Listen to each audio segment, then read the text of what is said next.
আসসালামু আলাইকুম। এই ভিডিওতে আমি দেখাবো যে কিভাবে myleadbiz.com এ পেমেন্ট মেথড এড করবেন। তো myleadbiz.com এ সাইন আপ কিভাবে করতে হয় সেটা আগের ভিডিওতে দেখিয়েছি। এই ভিডিওতে আমরা দেখাবো যে কিভাবে এখানে পেমেন্ট মেথড এড করবেন। তো পেমেন্ট মেথড এড করতে হলে ১ম এ আপনাকে যা করতে হবে সেটা হলো myleadbiz অ্যাফিলিয়েট প্রোগ্রামের জন্য myleadbiz.com এ ঢুকবেন। ঢোকার পরে এখানে লগইন করবেন। আপনার ইউজার নেম এবং পাসওয়ার্ড ব্যবহার করে এখানে লগইন এ ক্লিক করবেন। লগইন করার পরে আপনি নিচের দিকে আসবেন। নিচের দিকে আসার পরে দেখেন এখানে প্রোফাইল, প্রোফাইল নামে একটা ট্যাব আছে। এই প্রোফাইলের মধ্যে আবার দেখেন edit your account, edit your account না সরি, এলে পে আউট ডিটেইলস। এই যে পে আউট ডিটেইলস আছে, এই পে আউট ডিটেইলসে ক্লিক করবেন। পে আউট ডিটেইলসে ক্লিক করার পরে তারপরে দেখেন এখানে নিচের দিকে যাবেন। নিচে দেখেন যাওয়ার পরে দেখবেন এখানে পে মি বাই পেপাল।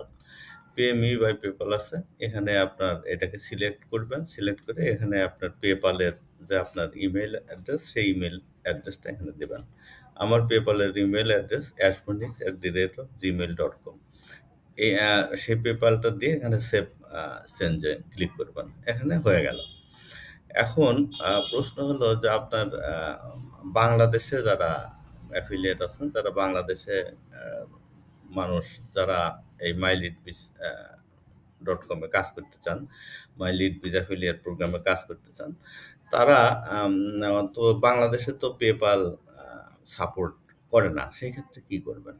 সেই ক্ষেত্রে আপনি এখানে পেপ্যালে এই প্রোফাইলে গিয়ে পে আউট ডিটেইলস এ আগের মতোই এই পেপ্যাল যেভাবে সেট করেছিলেন ওইভাবেই করে তারপরে এখানে পেপ্যাল আ সিলেক্ট করে এই জায়গাতে দেখেন submit your PayPal account email address. এটা শুধু বাংলাদেশের লোকের জন্য এটা স্পেশাল। তাছাড়া হচ্ছে অন্য দেশের লোকের জন্য মাস্ট তার পেপ্যালের ইমেইল অ্যাড্রেসই দিতে হবে।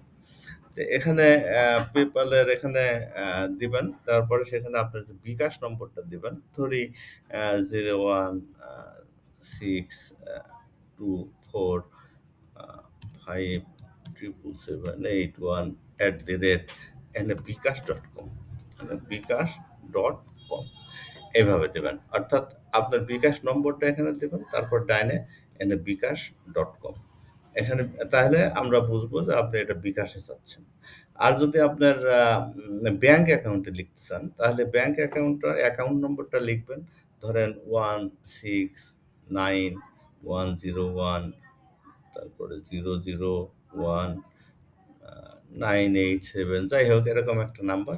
তারপর ধরেন এটা ডাচ বাংলার অ্যাকাউন্ট। তাহলে এখানে থেকে লিখবেন, এখানে ডাচ এখানে সম্ভবত ডাচ বাংলা ডট কম দিয়ে এখানে সেভ করে দেবেন। যদি আপনার অ্যাকাউন্ট যদি ব্র্যাক ব্যাংকের হয় তাহলে সেই অ্যাকাউন্ট নাম্বার ওখানে দিয়ে এখানে ব্র্যাকব্যাংক.com লিখবেন। আমরা ওটা বুঝে নেব। এখানে বাংলাদেশের জন্য আ এটা বিশেষভাবে।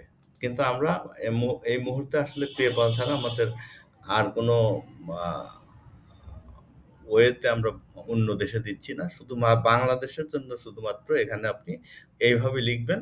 এখানে বিকাশ হলে বিকাশ নাম্বার, ব্যাংক অ্যাকাউন্ট হলে কোন ব্যাংকের অ্যা অ্যাকাউন্ট, আর আ রকেট হলে নাম্বার লিখে সেই @rocket.com, নগদে হলে সেই নাম্বার লিখে @nogod.com এসব লিখে আপনি এখানে সেভ চেঞ্জ করে দিলে হয়ে যাবে। আর এভাবে পেমেন্ট সেট করবেন। আর আমাদের পেমেন্ট দেওয়া হয় প্রত্যেক মাসের হলে ১ তারিখ আর হলো ১৬ তারিখে।